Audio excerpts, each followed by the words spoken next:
기도하겠습니다. 참으로 좋으신 하나님 아버지, 하나님의 은혜와 사랑에 감사를 드립니다. 오늘 2024년 첫 주 하나님 앞에 예배하며 하나님의 귀한 말씀을 함께 나누며 교제할 수 있도록 인도해 주신 하나님 앞에 감사를 드립니다. 오늘도 이 말씀이 우리 가운데 임하게 하여 주셔서 깨닫게 하여 주시고 그 말씀대로 믿고 말씀대로 살고 말씀대로 누리는 주의 거룩한 백성들 되게 하여 주시옵소서. 하나님, 우리가 불순한 동기 갖고 신앙생활 하는 사람들이 있는데 정말로 우리가 순수한 믿음, 순수한 말씀, 그리고 하나님의 의도하신 뜻을 분명히 발견하며 하나님의 선하시고 기뻐하시고 온전하시듯이 무엇인지를 분별하며 살아갈 수 있도록 도와주시옵소서. 감사드리며 예수님의 이름으로 기도드립니다. 아멘. 오늘은 마태복음 9장 1절부터 8절 말씀을 통해서 예수 믿으면 정말 복을 받을까? 예수 믿으면 정말 복을 받을까? 라는 제목으로 함께 말씀을 나누려고 합니다. 오늘의 본문은 마태복음 9장 1절부터 8절 말씀이 됩니다. 예수께서 배에 오르사 건너가 본 동네에 이르시니 침상에 누운 중풍병자를 사람들이 데리고 오거늘 예수께서 그들의 믿음을 보시고 중풍병자에게 이르시되 작은 자야 안심하라, 내 죄 사함을 받았느니라. 어떤 서기관이 속으로 이르되 이 사람이 신성을 모독하도다. 예수께서 그 생각을 아시고 이르시되 너희가 어찌하여 마음에 악한 생각을 하느냐. 내 죄 사함을 받았느니라 하는 말과 일어나 걸어가 하라는 말 중에 어느 것이 쉽겠느냐. 그러나 인자가 세상에서 죄를 사하는 권능이 있는 줄을 너희로 알게 하려 하노라 하시고 중풍병자에게 말씀하시되 일어나 내 침상을 가지고 집으로 가라 하시니 그가 일어나 집으로 돌아가거늘 무리가 보고 두려워하며 이런 권능을 사람에게 주신 하나님께 영광을 돌리니라. 여러분, 오늘의 제목이 예수 믿으면 정말 복을 받을까라는 제목입니다. 저는 이 말씀을 묵상하면서 예수 믿으면 정말 복을 받을까 이런 아주 기상천외한 생각을 했어요. 오늘 예수 믿으면 복 받는다는 내용이 본문에는 나오지 않지만 저는 왜 이 마태복음 9장 1절부터 8절의 말씀을 묵상하는 가운데 이런 제목이 떠올랐을까 이런 생각을 해봤습니다. 여러분, 예수 믿으면 정말 복을 받을까요? 제가 이런 질문을 하는 이유는 우리가 예수를 믿는 이유가 있죠. 그리고 또 예수를 믿게 되면 그에 따른 결과들이 있어요. 그런데 많은 사람들이 예수를 믿는 이유나 그에 따른 결과들을 이야기할 때 항상 연관짓는 것이 있는데 그게 뭐냐면 복이에요. 따라서 예수님을 우리가 믿는다 그랬을 때 그 예수 믿는 이유, 또한 예수님을 믿어서 어떻게 됐느냐, 복 받았느냐, 복 받지 못했느냐, 이런 식으로 결론을 내리는 경우가 많이 있거든요. 그러니까 예수님 이꼴 뭐예요? 예수님을 믿는 이유가 뭐야? 그리고 예수님을 믿어서 어떤 결과를 얻었어? 라고 이야기할 때 복이라고 하는 것을 결코 빼놓을 수가 없는 거예요. 따라서 저는 이런 질문을 하는 것이 당연하다고 생각합니다. 우리가 오늘 2024년 1월 첫 주인데요. 우리가 새해 복 많이 받으세요 이렇게 이야기를 하잖아요. 그런데 정말로 우리 크리스천들은 그 복이 어디 안에 있어야 되냐면 예수 안에 있어야 되거든요. 그러면 이런 질문을 할 수 있어요. 예수 믿으면 정말 복을 받을 수 있을까? 이런 질문을 할 수 있다고 생각합니다. 여러분, 많이 들어본 이야기 있죠. 예수 믿으면 구원받는다. 예수 믿으면 복을 받는다. 예수님 믿으면 저주가 떠나간다. 예수님 믿으면 천국 간다. 예수님 믿으면 자녀들이 복을 받는다. 이렇게 설교하시는 분 굉장히 많거든요. 또 그런 이야기를 듣기를 원해요. 여러분이 예수님을 잘 믿으면 여러분의 자녀 대대손손이 복을 받는 겁니다. 이런 얘기를 들을 때 막 위로가 되잖아요. 눈물이 막 나오잖아요. 감동이 있잖아요. 그래서 아주 지혜로운 목사님들 있잖아요. 그리고 말재주가 있고 사람을 갖다 막 이렇게 홀릴 수 있는 능력을 가진 목사님일수록 이런 얘기를 잘해요. 예수님 믿으면 여러분도 잘 되지만 여러분 대대손손이 복을 받습니다. 근데 이 이야기를 들을 때마다 제가 늘 생각나는 게 뭐냐면 묘소를 잘 썼더니 대대손손이 장관이 나오고 총리가 나오고 국회의원이 나오고 교수가 나오고 이런 이야기 많이 하는 그런 사람들 있잖아요. 그거하고 엇비슷하게 들려요. 예수 믿으면 자녀들이 복을 받습니다. 믿으시면 아멘 하세요 하면 누가 아멘 안 하겠어요? 두 손 들고 다 아멘 하죠. 예수 믿으면 대대손손이 복을 받게 될 줄로 믿습니다. 이렇게 이야기를 한다고요. 예수님 믿으면 질병이 치유되고 모든 문제들이 순식간에 녹아지고 사라지고 없어지고 해결될 줄로 믿으시면 아멘 하시기 바랍니다.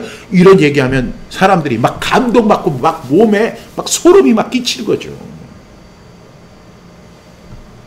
이런 이야기를 좋아합니다.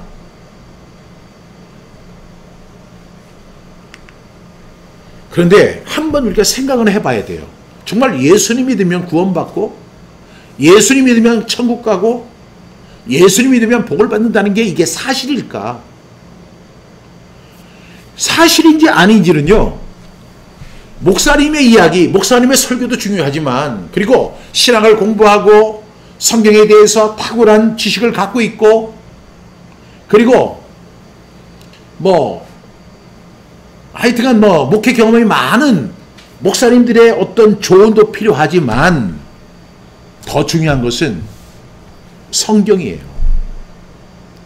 성경이 무엇을 말하느냐에 우리가 포커스를 둬야 한다는 거예요. 예수 믿으면 정말 구원 받는가? 성경이 뭐라고 이야기하는가? 예수 믿으면 천국 가는가? 성경은 뭐라고 이야기하는가? 예수 믿으면 정말 복을 받는가? 성경은 뭐라고 말을 하는가? 성경이 무엇을 말하느냐? 아브라함이 하나님을 믿음에 이것을 그에게 의로 여기셨다 함과 같다. 이렇게 이야기하거든요. 성경이 무엇을 말하느냐가 제일 중요한 질문이라고 생각합니다. 오늘 본문은요, 마태복음 9장 1절부터 8절의 말씀인데, 침상에 누운 중풍병자의 믿음을 보시고 고쳐주신 사건입니다. 예수님이 지난 주에 이제 가다라 지방에 가셨는데 거기서 귀신 들린 사람을 만났어요. 그리고 예수님이 그 사람들을 갖다가 고쳐주시는데 그 조건이 뭐냐면 그들의 귀신을 저 돼지떼에 보낸 거예요. 그래서 귀신떼들이 그냥 그 바다 호숫가로 가가지고 다 몰살을 해가지고 동네 사람들이 다 소동이 일어납니다. 그리고 나서 그 사람들이 나중에 예수님에게 이렇게 요청을 하죠. 우리 동네에서 떠나가 주세요. 그래서 예수님이 거기서 사역을 더 이상 못하고 이제 오늘 9장 1절 말씀과 같이 9장 1절에 뭐라고 되어 있냐면 예수께서 배에 오르사 건너가 본 동네에 이르셨다라고 이야기합니다. 그러니까 다른 동네에 가시게 된 겁니다. 예수님이 오셨다는 이야기를 듣고 사람들이 이제 막 소동이 일어납니다. 예수님이 가는 곳마다 역사가 일어나고 병고침이 일어나고 문둥병자들이 치유받고 그리고 맹인들이 눈을 뜨고 막 이런 역사가 일어나니까요. 그 소문을 듣고 사람들이 몰려오기 시작했는데 그때 어떤 일이 벌어졌냐면 침상에 누운 중풍병자를 4사람이 메고 온 거예요. 오늘 이 마태복음에는 자세히 언급되지 않지만 다른 성경에 보면 중풍병자를 그 4사람들이 데리고 와가지고 사람이 인산이네요. 너무 많으니까 이 사람들이 어떻게 했어요? 지붕 위로 올라가서 그 중풍병자를 달아서 이렇게 내렸습니다. 그래서 예수님이 그들의 믿음을 보셨다라고 이야기합니다. 2절 말씀에 보니까 침상에 누운 중풍병자를 사람들이 데리고 오거늘 예수께서 그들의 믿음을 보셨다는 거예요. 여러분, 이 사람을, 이 중풍병자를 4사람이 이렇게 들고 올 때 얼마나 무거웠겠어요. 그런데도 그 사람들이 들고 온 이유가 뭘까요? 그 이유는 뭐냐면 예수님이 능히 고치실 것을 믿는 믿음이 있었어요. 그래서 예수님은 근데 그 믿음을 보셨다고 말씀하고 있는 겁니다. 그리고 나서 예수님이 이제 그들의 믿음 보신 후에 그 중풍병자를 향해서 이렇게 말씀하십니다. 작은 자야 안심하라 내 죄 사함을 받았느니라. 이렇게 말씀하시는 거예요. 이제 네 사람이 와가지고 이 사람을 이제 달아내려서 이 사람이 이제 예수님 앞에 딱 섰는데 예수님 이제 그 누워있죠. 야, 예수님이 이렇게 말씀하는 거예요. 작은 자야 안심하라 내 죄 사함을 받았느니라. 이렇게 말씀하시는 거예요. 아니 여러분 지금 이 사람은 죄 사함을 받기 위해서 온 게 아니에요. 뭐하러 왔냐면 지금 중풍병에 걸려가지고 자기가 사족을 못 쓰는 거예요. 다른 사람의 도움이 없이는 도저히 살아갈 수 없는 거예요. 그러니까 이 사람은 지금 그 중풍병을 고치기 위해서 지금 오늘 이 자리에 온 거예요. 근데 예수님은 그 사람에게 뭐라고 말씀하시냐면 작은 자야 안심하라 내 죄 사함을 받았느니라. 이렇게 말씀하시는 거예요. 우리가 듣기에는 좀 생뚱 같은 그런 말씀이죠. 이 말씀보다는 차라리 일어나라 걸어가라 이것이 더 훨씬 설득력이 있는 말일 수 있습니다. 그런데 문제는요 거기에서 발생한 게 아니라 다른 사람들 속에서 그 문제가 발생한 거예요. 그 자리에는 서기관들이 있었어요. 여러분 서기관들은 성경의 박사들이에요. 성경을 필사하는 사람들이에요. 성경의 1.1회까지도 정말로 귀하게 여기며 성경을 필사해서 두루마기 성경을 만드는 사람들이에요. 그리고 그들이 성경을 가르치는 사람들입니다. 지금으로 말하면 신학대학교 교수들과 같은데 지금의 신학대학 교수들은 이 서기관들과 비견할 수가 없어요. 왜? 서기관들은 세 사람만 모이면 성경, 구약 성경을 다 쓸 수 있는 사람들이거든요. 지금 신학대학 교수들 가운데 성경을 갖다가 그렇게 암송할 수 있는 사람, 그렇게 성경을 잘하는 사람들이 과연 누가 있어요? 구약학 교수라고 해도요, 기껏해야 뭐 논문 쓸 때 보면 한 부분 가지고 논문 쓰는 거예요. 정말로 구약에 대한 지식이 너무 작고 편협해요. 어쨌든 간에 이 사람들은 성경에 탁월한 사람들이었습니다. 근데 이 서기관들이 그 자리에 있었는데 그 서기관들이 그 예수님이 하신 말씀이 뭐예요?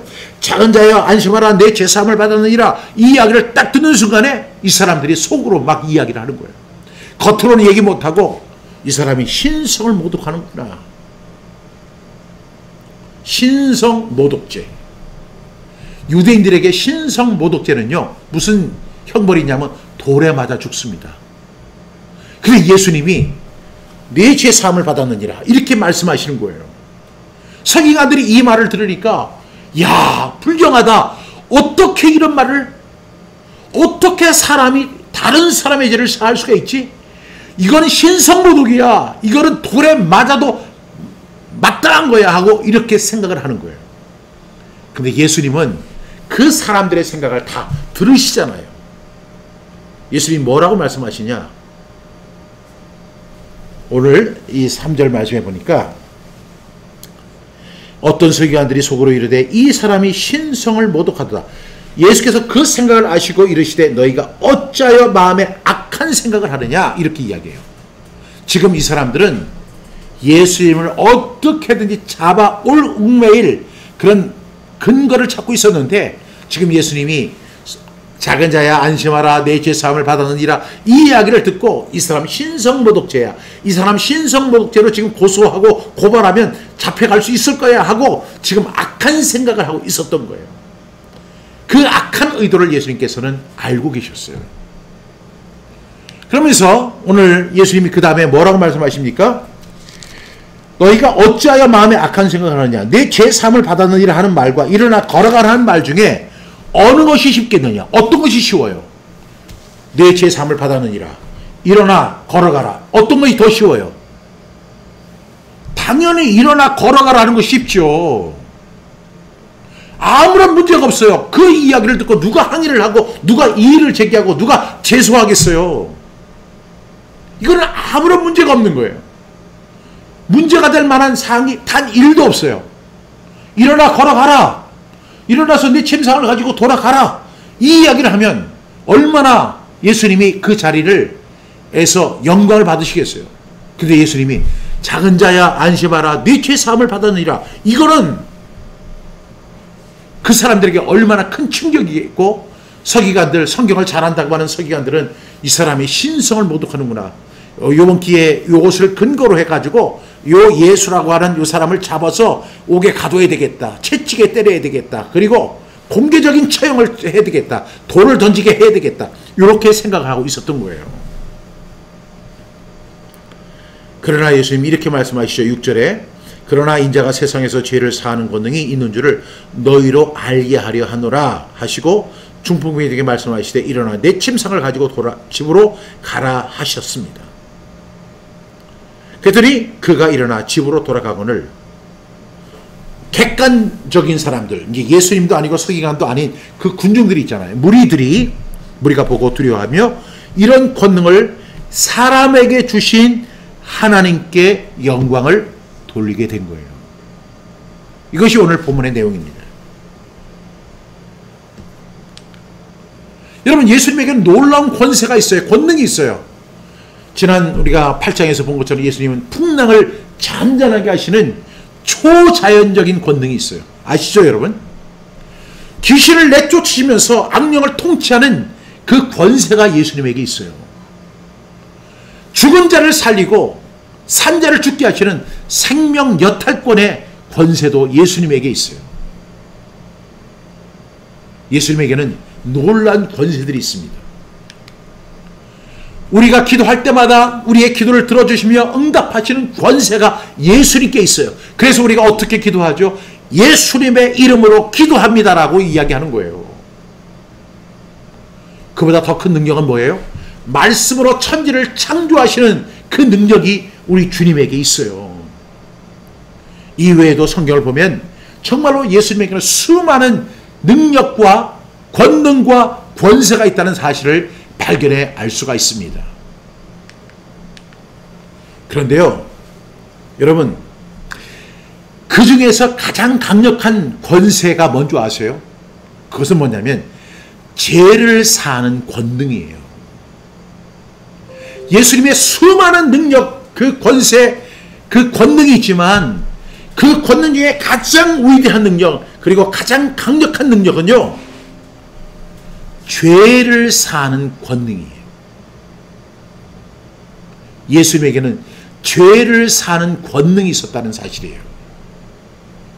예수님이 오늘 이 중풍병자를 고치면서 그 무리들에게 예수님이 알게 하시기를 원하는 것은 뭐냐면 가장 강력한 권세인 동시에 예수님이 세상에 오신 목적을 소개하기 위함이었던 것입니다.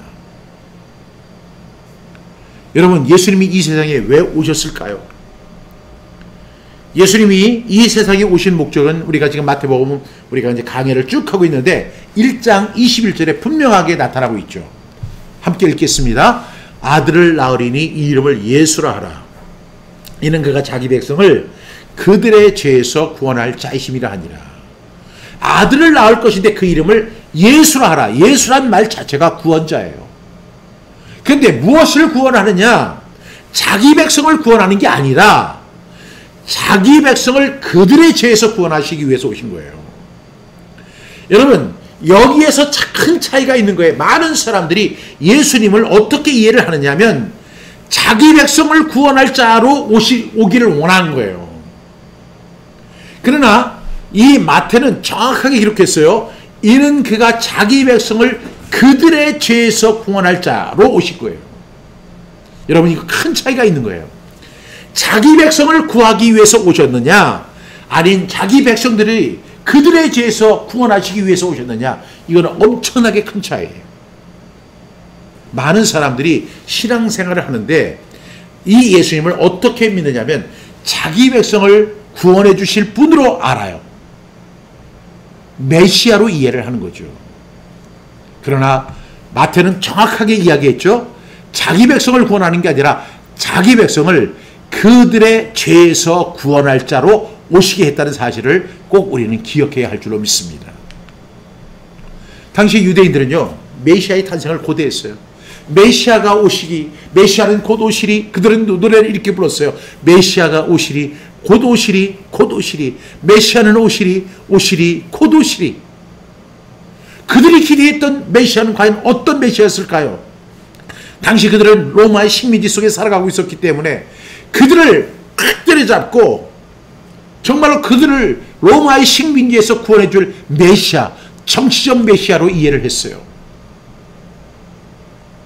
그래서 이 정치적 메시아 예수 그리스도가 오시면 우리가 그 압제받는 로마의 그 식민지 상황에서 벗어나서 우리가 자율이 되고 세계에서 가장 뛰어난 민족이 되고 이런 부푼 꿈을 가지고 있었다니까요.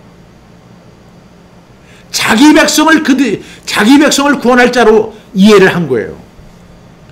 그 당시에 얼마나 가난했고 질병이 많았습니까? 그 가난과 질병을 구원할 의학적인 메시아, 그리고 그 가난을 해결해 주실 경제적 메시아, 다시 말하면 자신의 목적을 이루어줄 메시아로 기대를 한 거예요. 예수님 그가 오신다는 사실은 그들은 알고 있었습니다. 성경에는 예수님이 오신다는 사실이 굉장히 많이 기록되어 있고 그들은 메시아가 온다는 사실을 단 한 사람도 부정하지 않았습니다. 그들은 메시아를 고대했습니다. 메시아를 기대하고 메시아가 오시면 자기들이 원하는 목적을 이루어주고 성취해줄 그분이라고 생각했던 거예요. 그러나 예수 그리스도는요, 인간적 소망을 이루기 위해서 이 땅에 오신 것이 절대로 아닙니다. 예수님이 이 땅에 오신 이유는요, 인간이 도저히 해결할 수 없는, 그리고 그러나 반드시 해결해야 하는 가장 중요한 문제를 해결하시기 위해서 이 땅에 오신 것입니다.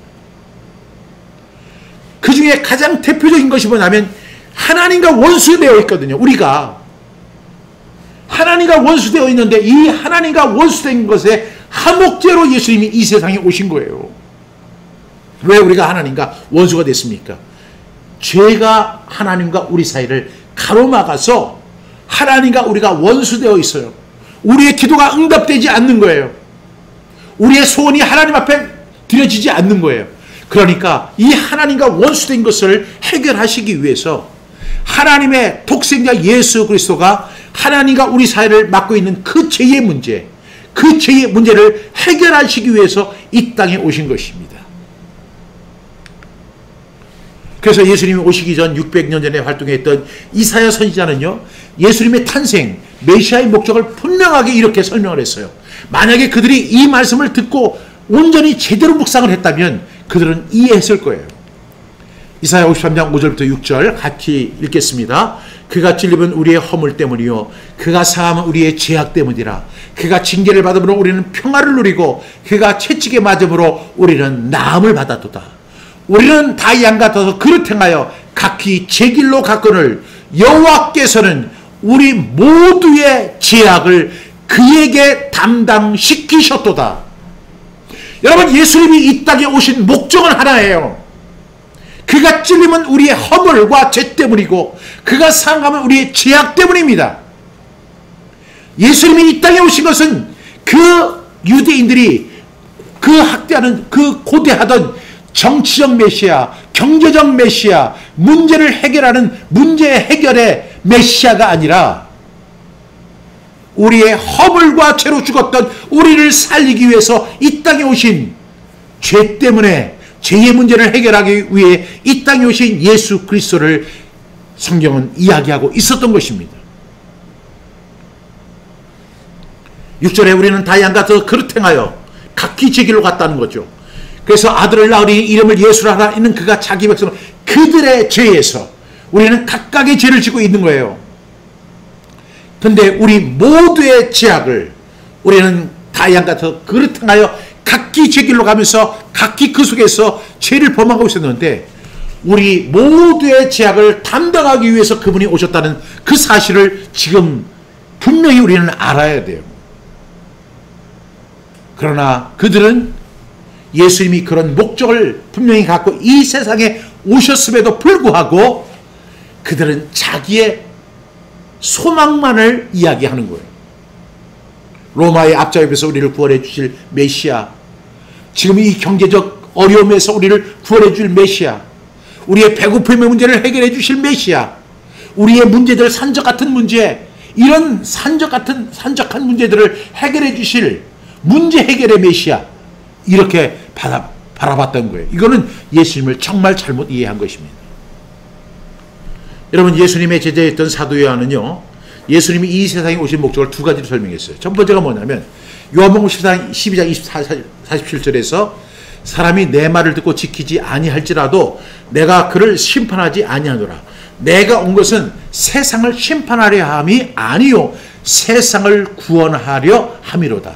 어떻게 구원하기 위해서? 죄에서 구원하기 위해서 오신 거예요. 예수님의 수제자였던, 그리고 예수님의 아주 사랑을 받았던 요한은요, 예수님의 사역을 이렇게 정의한 거예요. 또 하나는 뭔지 아세요? 요한일서 3장 8절에서 그는 이렇게 이야기합니다. 죄를 짓는 자는 마귀에게 속하나니 마귀는 처음부터 범죄함이라.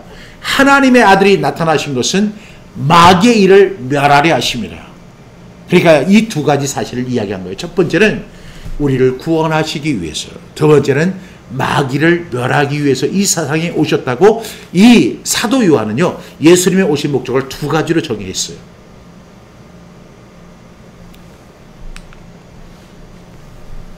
오늘 우리는 이 본문의 사건을 통해서 우리가 알아야 할 것이 있는데, 그것은 뭐냐면 예수님에게 죄를 사는 권능이 있음을 아는 것입니다.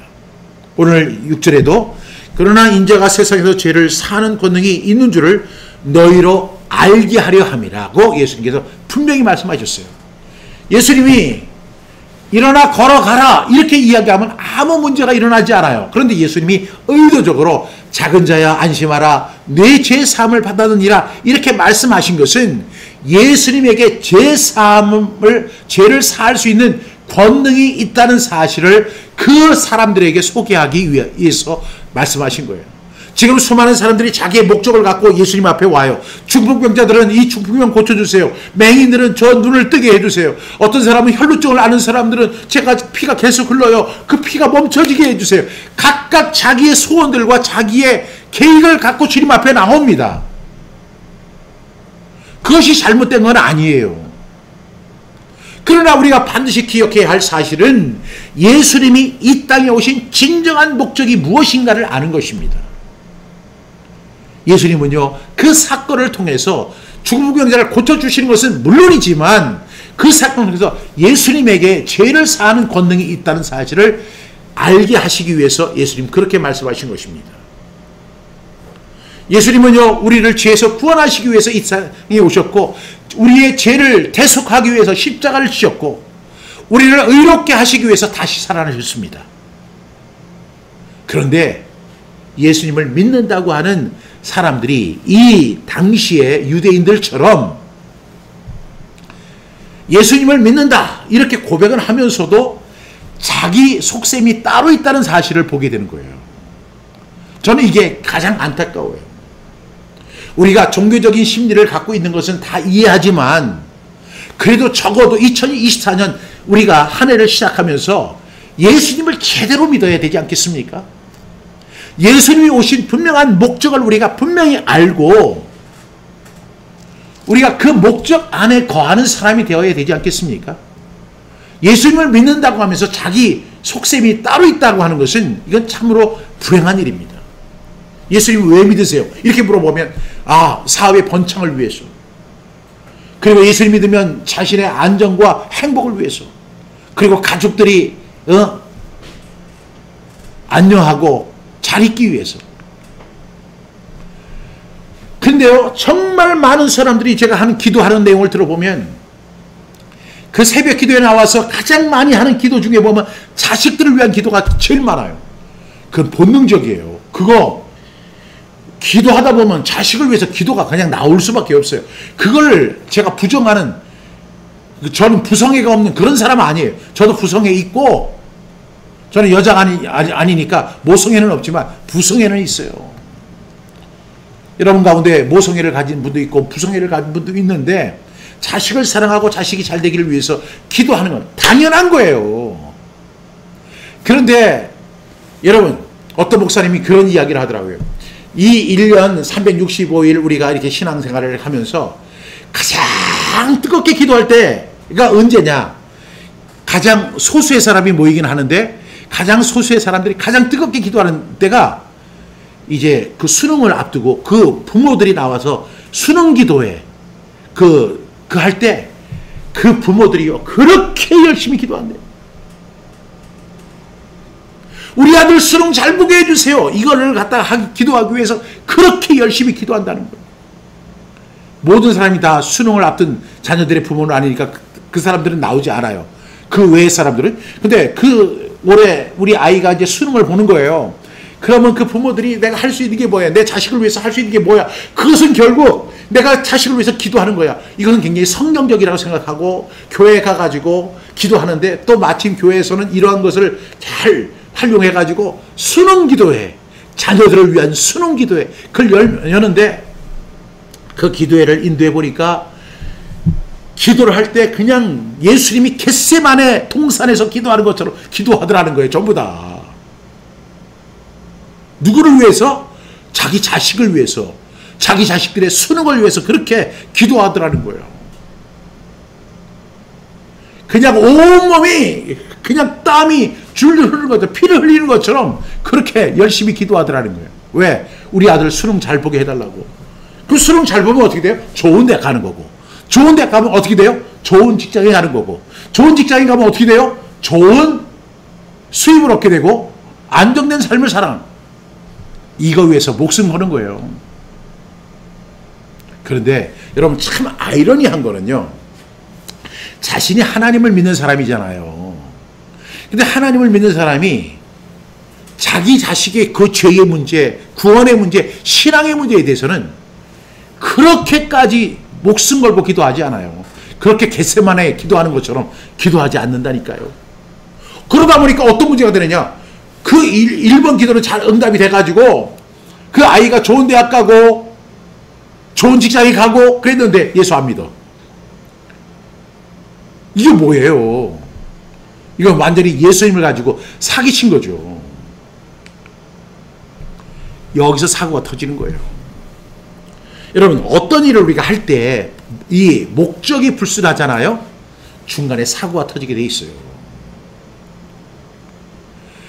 여러분 유대인들은요 예수님을 메시아가 올 거라는 기대를 갖고 있었어요. 고대했어요.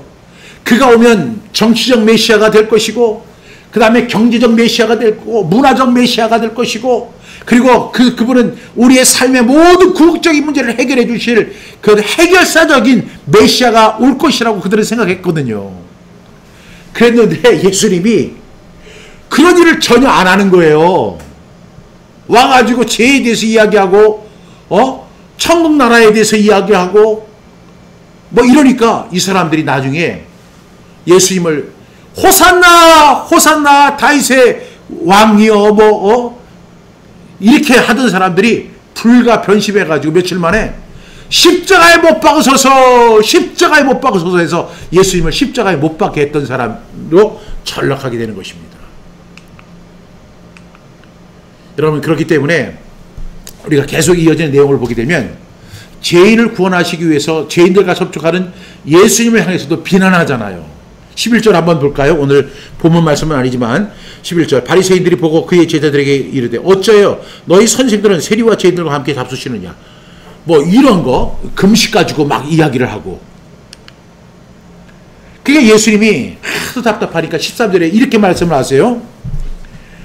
너희는 가서 내가 궁리를 원하고 제사를 원하지 아니하노라 하신 뜻이 무엇인지 배우라. 나는 의인을 부르러 온 것이 아니요 죄인을 부르러 왔노라 하시더라. 예수님의 분명한 목적을 보여주는 말씀이에요. 예수님이 여러분 생각해 보세요. 죄인들을 구원하기 위해 이 세상에 오셨으면 누구를 만나야 돼요? 죄인들 만나야 되잖아요. 당시에 엘리트라고 자부하는 바리새인이나 서기관들, 제사장들을 만나기 위해서 예수님 오신 게 아니잖아요. 스스로 건강하다고 생각하는 사람에게는 의사가 쓸데없는 거예요. 예수님 누구 만나야 돼요? 죄인들을 만나야 돼요. 그런데 사람들은 얘기하는 거예요. 어쩌요 세리와 죄인들과 함께 식사하느냐 하면서 예수님을 공격하는 그러한 기이한 일들을 벌이게 된다는 것입니다.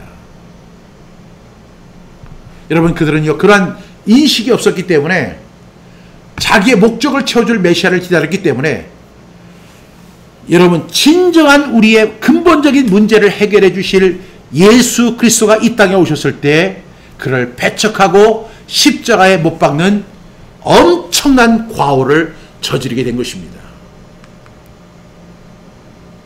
여러분, 제가 오늘 처음 설교를 시작하기 전에 이렇게 물어봤잖아요. 정말 예수를 믿으면 복 받을까? 예수를 믿으면 정말 복을 받을까요? 제가 질문했잖아요. 여러분, 예수를 믿고 구원받고 제사함받고 이롭다함받고 하나님의 자녀가 되고 천국 시민이 되고 이거 복이 아니에요. 이걸 복이라고 한다면 이거는 우리는 복을 받은 거예요. 그럼 우리는 예수 믿으면 복 받을까? 그 질문에 대해서 우리는 예스라고 대답할 수 있어요. 왜? 제가 예수 믿고 구원받았어요. 예수 믿고 제사함 받았어요. 예수 믿고 하나님 앞에 의롭다함을 얻었어요. 그리고 제가 예수님 믿음으로 말미암아 하나님의 자녀가 되는 권세를 얻었어요. 그리고 영원한 천국 시민이 되었어요. 얼마나 큰 복이에요. 그런 관점에서 보면 저 복 받은 거예요. 그 질문에 대해서 우리는 과감히 예스라고 대답할 수 있을 거예요. 그런데 문제는요, 예수님이 이 세상에 오신 목적을 오해한 유대인들이 있었어요. 그리고 우리들 가운데도 복에 대해서 오해를 하는 사람들이 있다면 그 사람들은 나 예수 믿었는데 왜 나 복 못 받지? 나 왜 부자가 안 됐지? 내 자녀들은 왜 요 모양 요 꼴이지? 나는 예수 믿는데도 왜 이 질병과 이 병 때문에 고생하지? 이런 사람에게는 노라고 대답할 수밖에 없는 거예요. 여러분, 예수님의 오신 목적이 복받고 부자되고 자녀들이 잘되고 성공하는 것이 아니기 때문입니다. 그들이 만약에 그런 목적을 가지고 예수님을 믿었다면 이 사람들은 뭐예요? 번지수를 잘못 찾은 거예요. 여러분, 지금도요, 예수님을 믿는다고 하면서 자기의 목적을 달성하기 위해서 몸부림치는 사람들이 굉장히 많아요. 그들은 기도합니다. 그들은 금식도 합니다. 그들은 정말 하나님 앞에 매달려 간구합니다. 그런데 어떤 것을 위해서? 예수를 믿고 복받기 위해서, 예수를 믿고 부자 되기 위해서, 예수를 믿고 잘 되기 위해서, 예수를 믿고 성공하기 위해서. 그런다면요, 여러분, 예수 믿고 대대손은 잘 되기 위해서, 예수 믿고 자녀들이 안정되는 삶을 살기 위해서, 여러분, 이런 것을 원한다면, 이런 것들을 바라는 것은 잘못이 아니지만 여러분들이 예수님에게서 번지수를 잘못 찾은 거예요. 이건 성경의 내용을 아예 무시하는 거예요. 아들을 낳으리니 이름을 예수라라. 이는 그가 자기 백성을 그들의 죄에서 구원할 자이심이라. 그가 찔림은 우리의 허물 때문이요 그가 상함은 우리의 죄악 때문이라. 예수님이 분명히 오신 목적을 분명히 이렇게 이야기함에도 불구하고 나 예수 믿고 대대손은 잘 되고 안정된 삶을 살고, 그 자체가 잘못된 게 아니에요. 그렇지만 예수님한테서 그런 걸 기대한다면 번지수를 잘못 찾은 거예요. 그거는 차라리 어디 가냐면 지식인 사이드, 머니 사이드 그런 데 가가지고 배워야 돼요. 경제적으로 성공한 사람들, 그리고 운동하는 사람들한테 배워가지고 그렇게 안정되게 행복하게 건강하게 잘 사는 것이 더 좋은 거예요. 제가 오늘 앞서 설명한 것처럼 성경이 무엇을 말하느냐, 이것이 더 중요한 사실입니다. 그러니까 사고가 터질 수밖에 없잖아요. 우리가 정말로 예수님을 통해서 발견해야 할 것이 뭐냐면 죄의 문제에 집중하는 거예요. 죄의 문제. 그래서 이 죄의 문제에 집중해서 이 죄의 문제를 해결해야 돼요. 그런데 죄의 문제는 하나도 없고 엉뚱한 소식만 듣는 거. 예수 믿고 복 받고, 예수 믿고 잘 되고, 예수 믿고 할렐루야, 예수 믿고 두 손 들고 아멘. 여러분, 예수님이 오신 목적을 성경에 뭐라고 이야기하는지, 성경이 무엇을 어떻게 이야기하는지를 우리가 정확히 이해해야 하는 것입니다. 그러니까 여러분, 동상이몽이라고 하는 거 있잖아요. 같은 침대에서 자지만 각각 다른 꿈을 꾸는 것처럼 동상이몽을 하고 있는 거예요. 제가 오늘 이 말씀을 준비하면서 이거 찾아봤어요. 예수 믿고 복 받는다 하는 내용이 성경에 있는가를 다 찾아봤어요. 그랬더니 신약 성경에는 하나도 없어요. 근데 구약에는 있어요. 어디에? 신명기 28장 1절 2절에 내가 네 하나님 여호와의 말씀을 삼가 듣고 내가 오늘 내게 명령하는 그의 모든 명령을 지켜 행하면 이에요. 그러니까 그냥 예수를 믿어서 되는 게 아니고 하나님만 믿어서 되는 게 아니라 내가 내 하나님 여호와를 삼가 듣고 그의 모든 명령을 지켜 행할 때에 이 모든 복이 내게 임하며 내게 이를 것이다 라고 말씀하는 거예요. 하나님의 모든 명령을 지켜 행할 때 복이 임한다는 것이지 구약에서 신약은 그렇게 이야기하지 않습니다. 심령이 가난한 자는 복이 있나니 천국이 그들의 것이며 애통하는 자가 복이 있나니 그들이 위로를 받을 것이며 이렇게 말씀하고 있잖아요.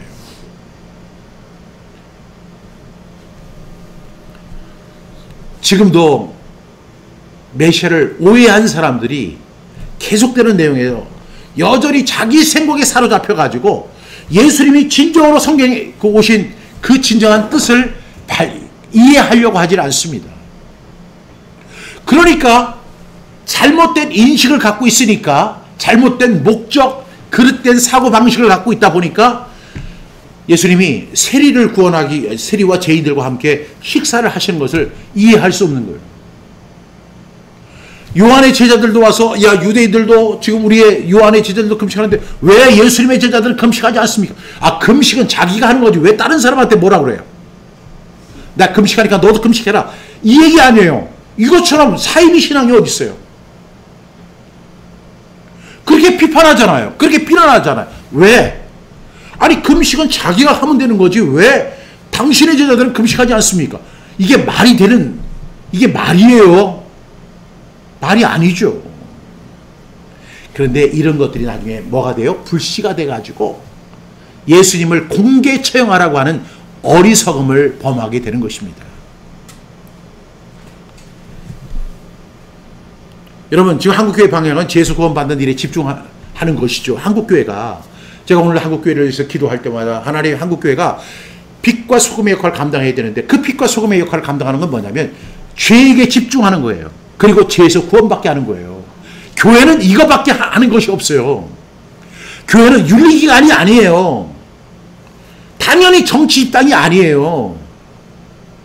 교회는 남들을 도와주는 일을 하지만 교회는 구호기관도 아니에요. 죄에게 집중하는 거예요. 죄에게 집중시켜서 죄에서 구원받게 하는 게 교회의 역할이고요. 전도자의 역할인 거예요. 예수님이 오신 목적, 즉 죄의 문제를 해결하기 위해서 예수님이 이 땅에 오셨다면 우리가 예수님을 제대로 믿는다는 것은 예수님과 같이 죄의 문제에 집중해가지고 죄에서 구원받게 하고 내가 구원받고 그래서 결국에는 하나님과 화목을 이루게 하는 그 일을 교회가 해야 되고 우리 성도들이 해야 하는 것입니다. 예수님 오신 목적이요. 로마서 5장 10절은 이렇게 설명합니다. 시작. 곧 우리가 원수 되었을 때에 그의 아들의 죽으심으로 말미암아 하나님과 화목하게 되었은즉 화목하게 된 자로서는 더욱 그의 살아나심으로 말미암아 구원을 받을 것입니다. 그 다음에 고린도후서 5장 20절은 이렇게 이야기합니다. 그러므로 우리가 그리스도를 대신하여 사신이 되어 하나님이 우리를 통하여 너희를 권면하시는 것 같이 그리스도를 대신하여 간청하노니 너희는 하나님과 화목하라. 죄의 문제가 해결이 돼야만 하나님과 화목할 수 있는 거예요. 이것이 교회의 사명이고 교회가 해야 할 일이고 교회가 집중해야 할 일이고 교회가 반드시 해결해야 할 문제인 거예요. 교회는 이것만 하는 거예요. 사도 요한은 이렇게 이야기했습니다. 그는 우리 죄를 위한 화목제물이니 우리만 위할 뿐 아니라 온 세상의 죄를 위하심이라. 이렇게 설명하고 있는 것입니다. 예수님 왜 오셨어요? 아들을 낳으리 이름을 예수라 하라. 이는 그가 자기 백성을 그들의 죄에서 구원하시기 위함이다. 왜 그들의 죄에서 예수님 구하기 위해서 자기를 십자가에 던지셨고 우리를 의롭게 하시기 위해서 다시 살아나셨을까요? 그것은 하나님과 화목을 이루게 하기 위해서예요. 이 역할을 감당하는 게 교회예요. 그래서 간청하노니 하나님과 화목하라. 이것이 교회의 목소리, 유일한 목소리가 되어야 되는 것입니다. 요한일서 4장 10절에서 요한은 이렇게 이야기합니다. 사랑은 여기 있으니 우리가 하나님을 사랑한 것이 아니요 하나님이 우리를 사랑하사 우리 죄를 속하기 위하여 화목제물로 그 아들을 버리셨습니다. 이것이 예수님의 오신 유일한 목적인 것입니다.